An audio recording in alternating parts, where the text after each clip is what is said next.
मैं सुशील कुमार शर्मा चिड़ावा संस्कार क्लासेज के माध्यम से आज का हमारा प्रमुख जो टॉपिक रहेगा वो राजस्थान की नदियां। दोस्तों, राजस्थान में 3 प्रकार की नदियों का प्रवाह क्षेत्र पाया जाता है, जिनमें सबसे पहले अपन देखेंगे, एक तो आता है राजस्थान में अरब सागर। अरब सागर राजस्थान के सबसे नजदीक जो समुद्र क्षेत्र आता है वो बंगाल की खाड़ी और अरब सागर, ये 2 खाड़ियां हिंद महासागर की भाग मानी जाती हैं, जिनमें से अरब सागर राजस्थान के सबसे नजदीक माने जाने वाला समुद्री क्षेत्र माना जाता है। तो एक तो राजस्थान में अरब सागर में जाने वाली नदियां हैं, और दूसरी प्रमुख जो नदियां राजस्थान में वो है बंगाल की खाड़ी में, बंगाल की खाड़ी में गिरने वाली नदियां। और तीसरी जो प्रमुख नदियां आती हैं वो राजस्थान में है आंतरिक प्रवाह की नदियां। देखो, आंतरिक प्रवाह की वे नदियां मानी जाती हैं जो राजस्थान में उद्गारित होने के बाद राजस्थान में ही समा जाती हैं। इस प्रकार की नदियों का प्रवाह क्षेत्र आंतरिक प्रवाह है, जबकि बंगाल की खाड़ी में राजस्थान के अंदर जितनी भी नदियां हैं उन नदियों का पानी किसी बड़ी नदी के रूप के अंदर जब जाता है और वो बंगाल की खाड़ी तक ले जाता है, तो इस प्रकार का प्रवाह क्षेत्र बंगाल की खाड़ी का कहलाता है। अरब सागर का भाग है जो अरब सागर क्षेत्र में गिरने वाली।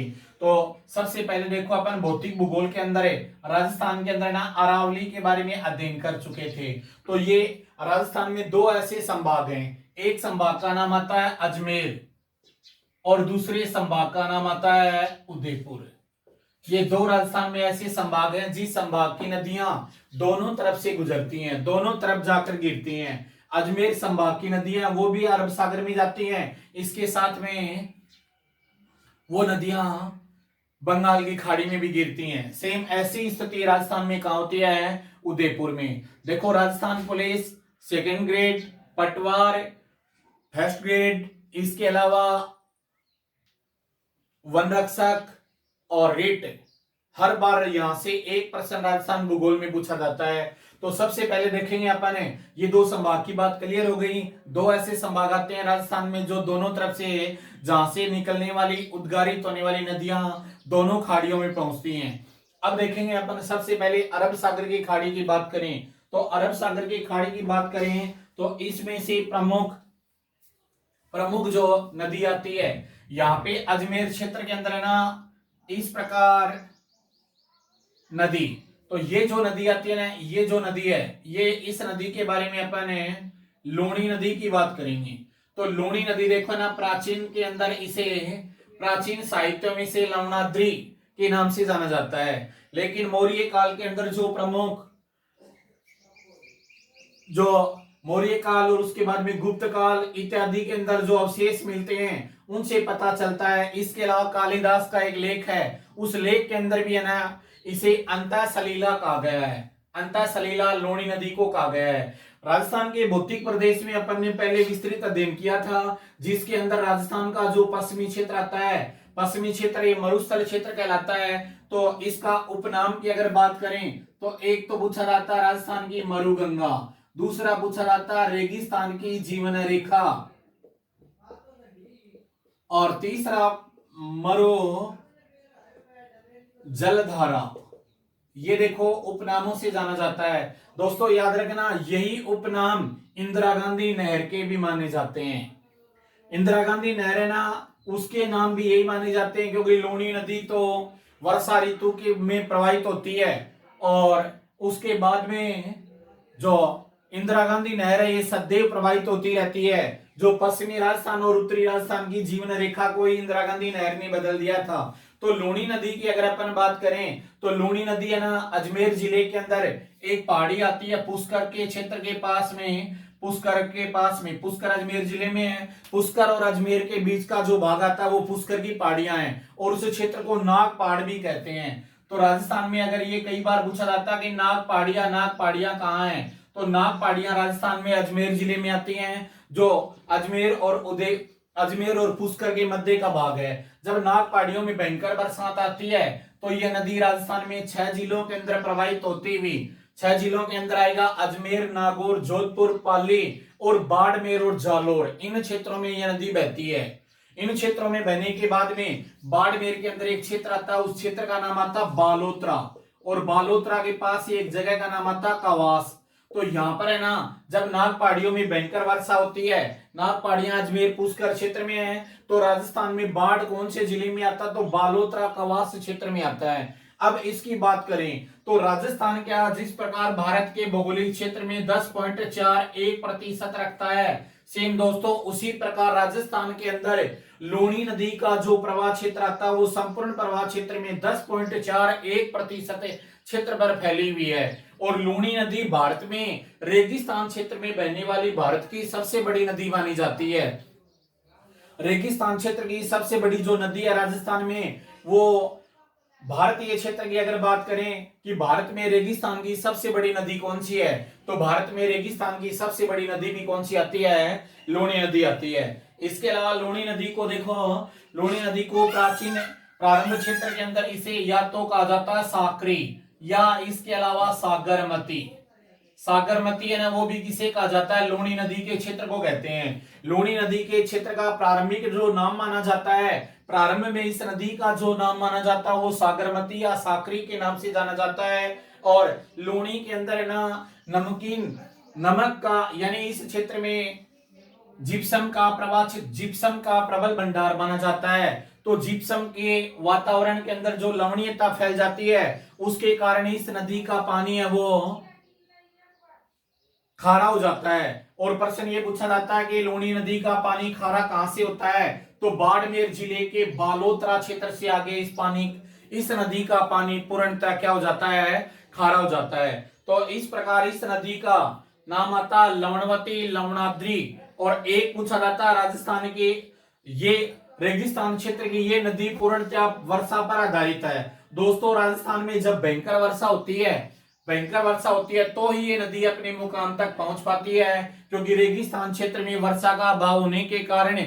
यहाँ की जो भूमि है वो पहले ही है ना जल को सोख लेती है। तो लूणी नदी है वो पूर्णतः किस पे आधारित है, लूणी नदी पूर्णतः आधारित है वर्षा पर। एक उसके बारे में पूछा जाता है राजस्थान में लूणी नदी है ये 6 जिलों में बहती है, जिसके अंदर अजमेर, नागौर, पाली, जोधपुर और बाड़मेर और जालोर इन क्षेत्रों में बहती है। नागपाड़ी से लेके गोविंदगढ़ तक माना जाता है। सेकेंड ग्रेड के अंदर पिछली बार 2018 के अंदर एक प्रश्न पूछा गया था, बहुत ही अच्छा प्रश्न पूछा गया था। राजस्थान के अंदर देखो जोधपुर क्षेत्र है ना, वो राजस्थान का हस्तकला का वहां पर एक क्षेत्र आता है जिसका नाम आता है बोरनाड़ा। और बोरनाड़ा क्षेत्र वो हस्तकला का प्रमुख केंद्र माना जाता है। तो हस्तकला क्षेत्र के अंदर वहां पे क्या होता है कि बोरनाड़ा क्षेत्र में बोरनाड़ा का जो हस्तकला उद्योग क्षेत्र आता है, इस उद्योग क्षेत्र के कारण यहाँ का जो दूषित क्षेत्र है, अवशिष्ट पदार्थ है,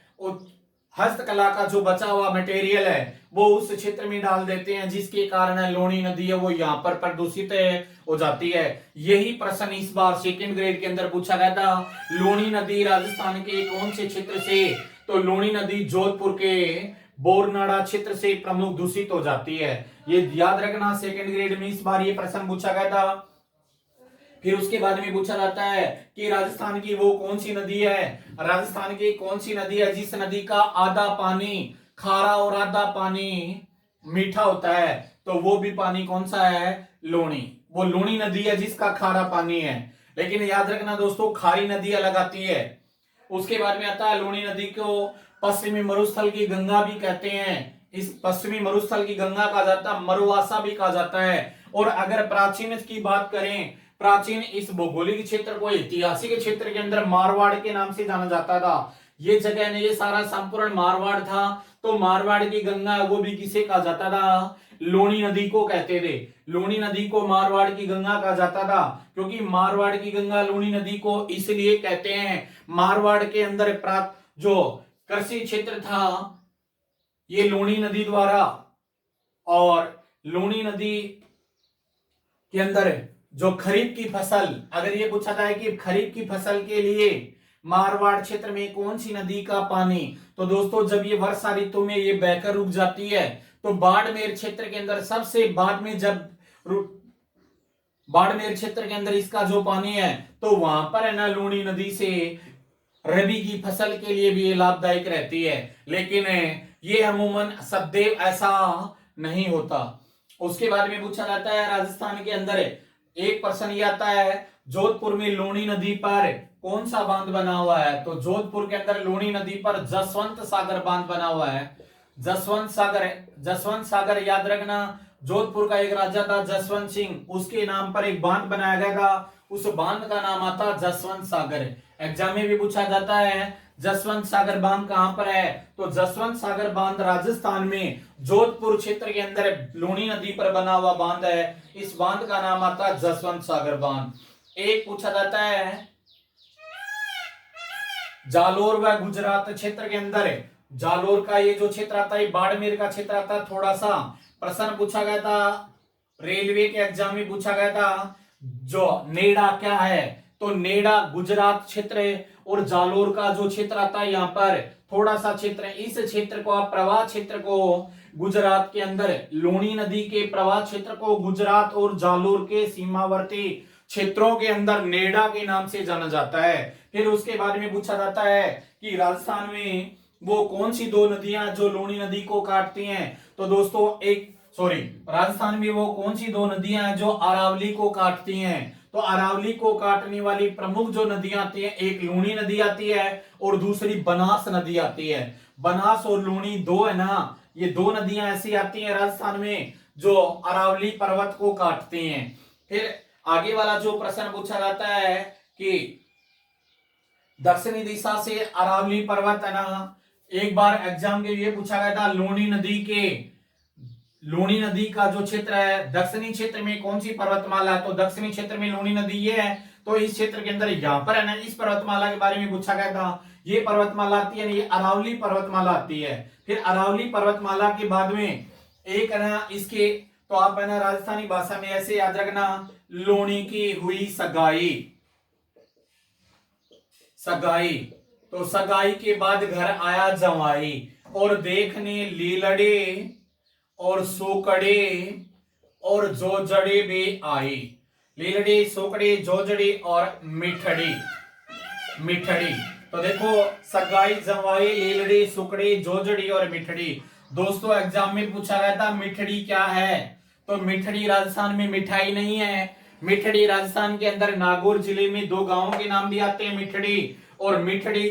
मिठड़ी जो है ये राजस्थान के अंदर एक नदी का नाम है मारवाड़ क्षेत्र में। लेकिन याद रखना प्रश्न सेकंड ग्रेड 2008 के अंदर प्रश्न पूछा गया था, थर्ड ग्रेड 2006 में प्रश्न पूछा गया था, राजस्थान में लूणी नदी की भिन्न सहायक नदी कौन सी है?